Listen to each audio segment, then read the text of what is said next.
దయచేసి అందరూ కూర్చోవలసిందిగా కోరుతున్నాం. ఇవాళ చాలా అదృష్టం, మన అందరితో వారు చంద్రబాబు నాయుడు గారు వారితో మనం ఈ రంజాన్ శుభ సందర్భంలో కలవటం చాలా అదృష్టంగా భావిస్తూ ఈ రాష్ట్రానికి ఒక శుభ సంకేతం. ఏదైతే అల్లాహ్ సుబ్హానహు వ తఆలా మంచి పరిపాలన ఇచ్చే వ్యక్తుల్ని రావాలని మనం అందరూ దువా చేశామో దానిలో భాగంగానే ఇప్పుడు రాబోయే రోజుల్లో మన చంద్రబాబు నాయుడు గారు ఈ రాష్ట్రానికి ముఖ్యమంత్రి కాబోతూ ఉన్నారు.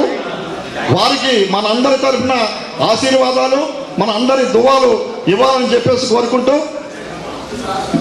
గౌరవనీయులు శ్రీ చంద్రబాబు నాయుడు గారిని మాట్లాడాల్సిందిగా కోరుతున్నాను.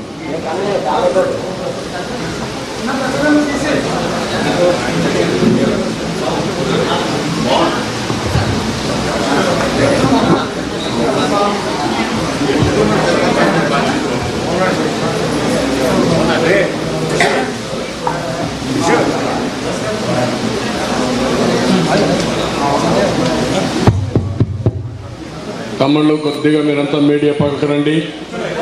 ఆ సైడ్ ఈ సైడ్ రండి, ఆ సైడ్ రండి, ఈ సైడ్ రండి, ఈ సైడ్ ఆ సైడ్ వచ్చేయండి. మీడియా అంతా వాళ్ళు కనపడినేయండి. అందరూ నమస్కారం. Please silence. కూర్చో తమ్ముడు, నువ్వు కూర్చో.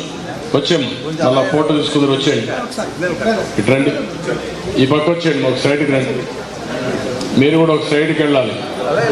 Be clear.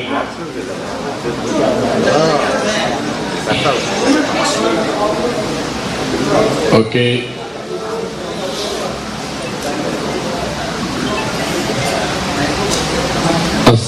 अस्सलाम अलैकुम. आप सबको రంజాన్ ముబారక్. చాలా సంతోషం. నిడదవోల్లో ఈరోజు మనందరం కలిసి రంజాన్ వేడుకల్లో పార్టిసిపేట్ చేయడం, అదే మాదిరిగా ఈద్ ముబారక్ కింద మీరందరూ కూడా ఈద్ సెలబ్రేట్ చేసుకోవడం చాలా ఆనందంగా ఉంది, చాలా సంతోషంగా ఉంది. ఈరోజు మనందరం ఒకసారి ఆలోచిస్తే క్రమశిక్షణ, దాతృత్వం, ధార్మిక చింతనల కలయికే రంజాన్ మాసం. పేదలకు సహాయం చేయాలి, పరులకు ఉపకారం చేయడం కోసం చాలా స్పష్టంగా రంజాన్లో ఉంది.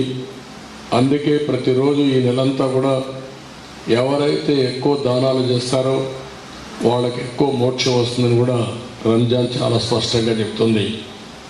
కఠోరమైనటువంటి క్రమశిక్షణతో సూర్యుడు ఉదయించమునిపై మీరు భోంచేసి మళ్ళా అస్తమించే వరకు మంచి నీళ్లు కూడా తాగకుండా మీరు దీక్ష చేస్తారు.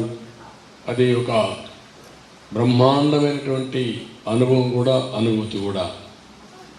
అలాంటి మీరు ఈ మాసంలో అల్లాను ప్రార్థించారు. న్యాయం జరగాలని, ధర్మాన్ని పరిరక్షించాలని, సకల జనులకు లాభం జరగాలని మీరు నెలంతా కూడా ప్రార్థనలు చేశారు. మీ ప్రార్థనలు మీ కుటుంబానికి, రాష్ట్రానికి, దేశానికి, ప్రపంచానికి లాభం జరగాలని మనస్ఫూర్తిగా ఆకాంక్షిస్తున్నా. మీ ప్రార్థనలు జయప్రదం కావాలని మరొకసారి మనస్ఫూర్తిగా దేవుణ్ణి కోరుకుంటున్నాను. ఈరోజు మీరు చూస్తే ఏది చేసినా కూడా మనము, మన కుటుంబం, సమాజం, ఆనందంగా ఉండాలి. ఈరోజు మైనారిటీ సోదరులు ఉన్నారు. ఒక్కసారి మీరందరూ కూడా ఆలోచించుకోవాల్సిన అవసరం ఉంది. ఏ ప్రభుత్వం మీకు న్యాయం చేసింది? ఏ పార్టీ మీకు న్యాయం చేసింది? ఏ పార్టీ హయాంలో మీకు పనులు జరగలేదో 2 విషయాలు కూడా మీరు వేరే చేసుకొని ముందుకు పోవాల్సిన అవసరం ఉంది. మీరు చూస్తే తెలుగుదేశం పార్టీ వచ్చిన తర్వాత మైనారిటీల కోసం మైనారిటీ ఫైనాన్స్ కార్పొరేషన్ పెట్టిన పార్టీ తెలుగుదేశం పార్టీ. మీరందరూ ఎప్పుడు ఉర్దూ అభివృద్ధి కావాలి, మేము ఉర్దూలో చదువుకోవాలి, మాతృభాషను కాపాడుకోవాలని ఆరాటపడతారు. అలాంటిది 13 జిల్లాల్లో ఉర్దూ 2వ భాష చేసిన పార్టీ తెలుగుదేశం పార్టీ. నేనే ముఖ్యమంత్రిగా ఉండి చేశాను. అదే మరి ఎక్కడికి పోయినా